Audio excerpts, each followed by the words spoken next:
10:41 de la mañana en toda la Argentina. Avanzamos nosotros con la propuesta, en este caso para darle la bienvenida a la doctora, Noeli Manzolillo. Espero haberlo dicho bien en este caso. Hoy es el día de las cardiopatías congénitas, la verdad, un poquito lo charlábamos recién, una gran casualidad o causalidad, ya veremos si efectivamente se trata de esto. ¿De corazón roto?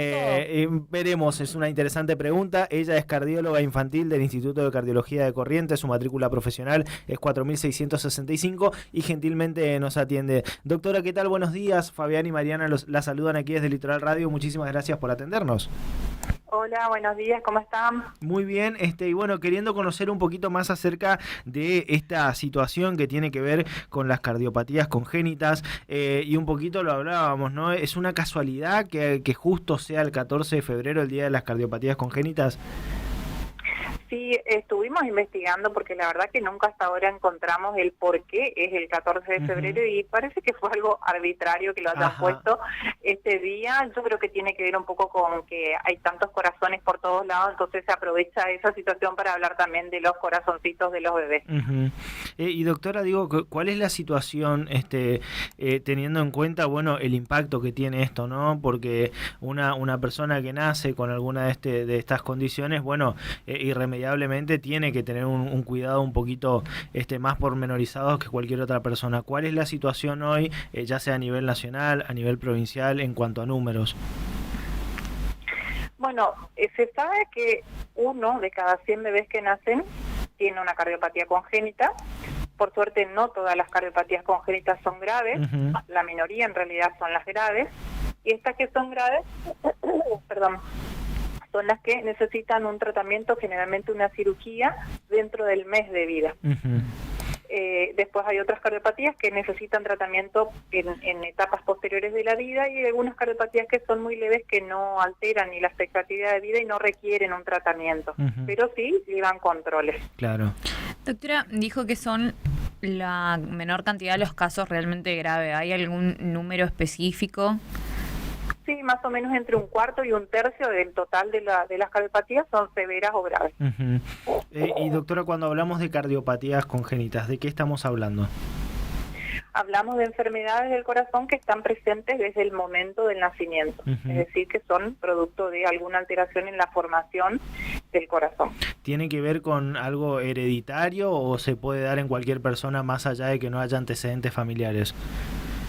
Las dos cosas pueden presentarse. Hay algunas enfermedades que son hereditarias y se dan familias enteras, por ejemplo, que tienen cardiopatías, y la mayoría en realidad son esporádicas, se dicen, que es decir que se dan cada tanto en algún paciente. Y en el caso de que, bueno, imagino ya venga esa persona, la persona gestante con antecedentes, ahí desde el mismo momento del propio control del embarazo ya se puede avanzar en el control para ver si el bebé puede llegar a tener alguna cardiopatía congénita. Imagino ahí también el tiempo en cuanto a la articulación y la prevención es mucho más efectivo todavía.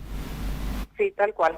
Pero en realidad no solamente aquellas embarazadas que tengan algún antecedente, sino se trata de que todas las embarazadas se hagan un estudio para ver si el corazón del bebé está sano, porque se vio que el 80% de los bebés que vienen con problemas de corazón vienen de embarazos que son totalmente normales. Entonces, si uno no trata de hacer el diagnóstico, lo más probable es que se pierdan la mayoría de los diagnósticos prenatales, se llaman, si no se estudian a todas las embarazadas. ¿Y eso, ese número, esa implicancia, tiene algún factor? Porque es un índice alto. Perdón, no entendí la pregunta. Si ese 80%, ¿tiene alguna explicación, teniendo en cuenta que por ahí no hay antecedentes? Más allá de no haber realizado el control, ¿hay alguna situación que lleva a que aparezca la cardiopatía o se da nomás? Se da nomás, pero en realidad seguramente hay una causa que hasta ahora nosotros, el avance de la medicina no lo sabe, pero la mayoría de las veces, una de las primeras preguntas que se hacen los papás cuando uno les informa el diagnóstico del bebé es ¿qué pasó? ¿Por qué sucedió esto? Y la gran mayoría de las veces no se sabe cuál es la causa que llevó a que el corazón tenga una malformación. Pero ahí, como bien usted decía, hay estudios prenatales. ¿Cuáles son? ¿Vienen dentro de este paquete de estudios de rutina o son estudios complementarios? El estudio para hacer el diagnóstico dentro ya de la panza de las cardiopatías congénitas se llama ecocardiograma fetal. Cada vez más es algo que se impone como una rutina. Ajá. Todavía no es algo obligatorio como se hizo en otro tipo de estudios, pero se tiende a que en algún momento sea obligatorio que todas las embarazadas se hagan este estudio. Lo que vemos nosotros es que cada vez más se derivan embarazadas normales o sanas, digamos, para hacer este estudio y descartar una cardiopatía. O sea que hoy es una fuerte recomendación. Sí, totalmente. A partir de la semana 20 y hasta el final del embarazo se puede hacer el ecocardiograma fetal. Bien, eso es interesante para justamente evitar por ahí, o más que evitar, tener tiempo, que imagino que es fundamental para este tipo de situaciones. Doctora, ¿cómo es la situación en el Instituto de Cardiología? Digo, ¿cómo se trabaja? ¿Cuántos pacientes tienen en esta condición habitualmente? ¿Cómo son los números acá a nivel provincial? A nivel provincial, el diagnóstico prenatal todavía es bajo, pero es lo que se da todavía en todo el país. O sea, antes del nacimiento son muy poquitos los bebés que uno diagnostica o que se sabe ya de antes de nacer que el bebé viene con un problema del corazón. Y después uno puede estimar o calcular cuántos van a ser los bebés que tienen que diagnosticarse de una cardiopatía por ese 1% que sabemos que va a tener una cardiopatía. Todavía en Corrientes el diagnóstico es subóptimo, es decir, no se diagnostican todas las cardiopatías que se deberían diagnosticar. Esto tiene que ver con un montón de causas, digamos. Acá en el Instituto de Cardiología tenemos la posibilidad de hacer el ecocardiograma fetal, que cada vez lo hacemos con más frecuencia, con eso podemos hacer diagnóstico prenatal, también se puede hacer el diagnóstico postnatal, y nuestro centro tiene la capacidad de tratar a las cardiopatías congénitas, es decir, se pueden tratar por cirugía o por cateterismo. O sea que eso es un plus más a toda la atención que brindan habitualmente. Doctora, le consulto ya en este caso como cardióloga infantil, ¿ha visto o ha notado en estos últimos años algún incremento de ya sea de algún padecimiento ligado al corazón, que no sea por ahí esto que venimos charlando, no ligado completamente a las cardiopatías, sino alguna otra cuestión que se haya acrecentado quizás después de la pandemia, teniendo en cuenta por ahí el impacto que generó en toda nuestra vida en general? Nosotros relacionado al COVID no vimos ningún paciente pediátrico que haya tenido compromiso cardíaco, ninguno, en toda la pandemia, y vimos bastantes pacientes. Evaluación post-COVID vimos muchísimos y ninguno que haya tenido compromiso cardíaco. Y después este número se mantiene en realidad bastante estable en todo el mundo, este 1%, en el tiempo, y en todo el mundo se mantiene bastante estable. Por eso digo que en realidad uno puede saber cuántos pacientes deberíamos atender, y lo que nosotros estimamos todavía no se alcanza a diagnosticar. Al contrario, lo que vemos es que se diagnostica menos de lo que se debería estar diagnosticando.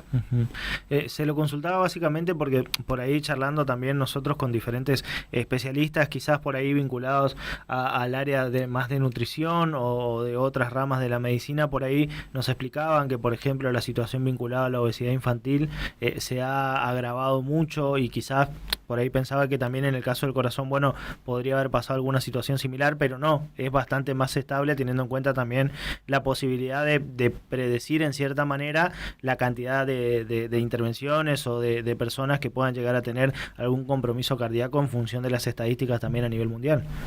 Claro, eso siempre hablando de cardiopatías congénitas, es decir, lo que uno ya trae de nacimiento. La obesidad infantil es algo que uno adquiere a lo largo de la vida, entonces en eso sí, seguramente hubo impacto, no es mi área de expertise en la obesidad infantil, pero eso sí, probablemente haya tenido un aumento post pandemia.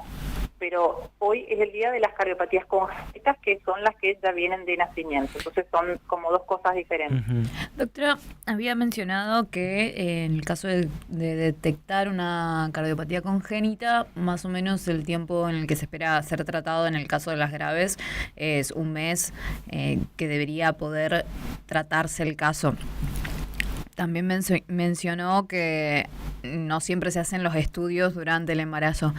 ¿Hay un número de casos que no se pueden llegar a resolver de buena manera? ¿Tiene que ver con el tiempo? ¿A veces es difícil diagnosticar cardiopatías congénitas? ¿Hay algún tipo de estadística al respecto? Difícil no es.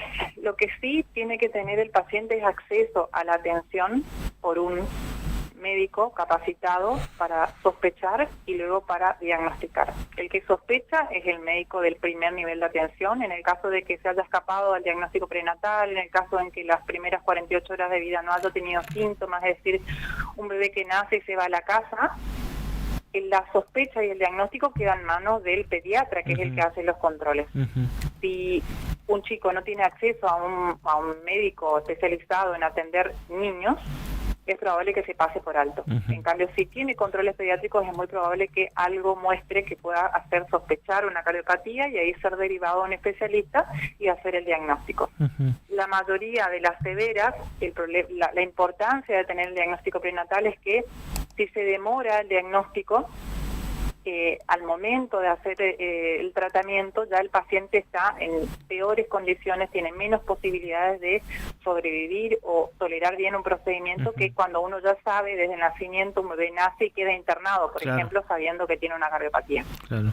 Y doctora, digo, en este trabajo que realizan ahí en el Instituto de Cardiología, ¿cómo está la situación en cuanto a atenciones en general? ¿Cómo es visto el instituto? ¿Es consultado por ahí en algunas cuestiones vinculadas a esto puntualmente, en eventos como este, donde por ahí la idea es concientizar, es generar todavía mayor prevención, hacer foco, por ejemplo, en esto que usted nos mencionaba, los estudios prenatales? En ese sentido, ¿cómo están trabajando desde el instituto? Bueno, nosotros tenemos un área de atención ambulatoria donde se atienden muchos pacientes en consultorio externo que vienen o por demanda espontánea porque los papás quieren que su hijo sea evaluado o porque los pediatras, por ejemplo, sospechan que puede haber alguna cardiopatía. Muchos vienen para una evaluación previo al ingreso escolar, por ejemplo.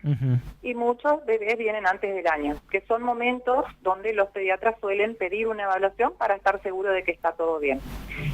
Atendemos muchísimos pacientes, la mayoría de ellos son niños sanos que no tienen cardiopatía, y también, por supuesto, hacemos diagnóstico y atendemos no solo a los pacientes de Corrientes, sino a los de la región, incluso algunos de Paraguay. O sea que ha cambiado un poquito también ese hábito, por lo menos la predisposición de los controles, tanto como los padres, imagino que cuando ya siendo más grandes los chicos también, de por ahí hacer esos chequeos por lo menos una vez al año. Sí, una vez al año o antes del ingreso escolar, por ejemplo. Yo creo que eso sí se vio en los últimos años, que muchas escuelas empezaron a pedir esa evaluación para hacer actividad física. Y bueno, es un momento donde uno puede diagnosticar cardiopatías que fueron pasadas por alto o que no son tan severas, pero es un buen momento. Por eso es muy buena esa evaluación de rutina previo al ingreso escolar. Doctora, y en este sentido, ¿van a estar realizando algún evento puntual en la jornada de hoy, teniendo en cuenta, bueno, esto que venimos charlando? Sí, esta tarde a las 17 horas en el hall central del Instituto de Cardiología va a haber un pequeño acto, se va a contar un poquito cuál es nuestro trabajo, porque hay mucha gente todavía que no conoce que en el Instituto de Cardiología se atienden niños ya desde hace muchos años.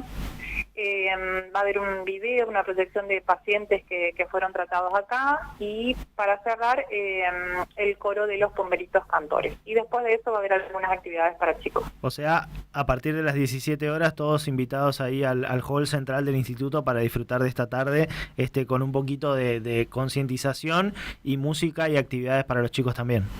Tal cual, todos invitados. Doctora, antes de despedirla, nosotros estábamos haciendo un jueguito recién que tiene que ver con algunas canciones que se dan por ahí. Nosotros mencionábamos algunas canciones puntuales para este 14 de febrero. ¿Usted tiene alguna que diga, esta es la que yo pondría un día como hoy? ¿Canción? Sí. No, la verdad que no tengo una pensada. Bueno, no hay ningún problema. Doctora, muchas gracias, muy amable por su tiempo. Muchas gracias a ustedes, hasta luego. Hasta luego. Ahí charlábamos nosotros con la doctora Noelí Manzolillo. Ella es cardióloga infantil en el Instituto de Cardiología de Corrientes, matrícula profesional 4600.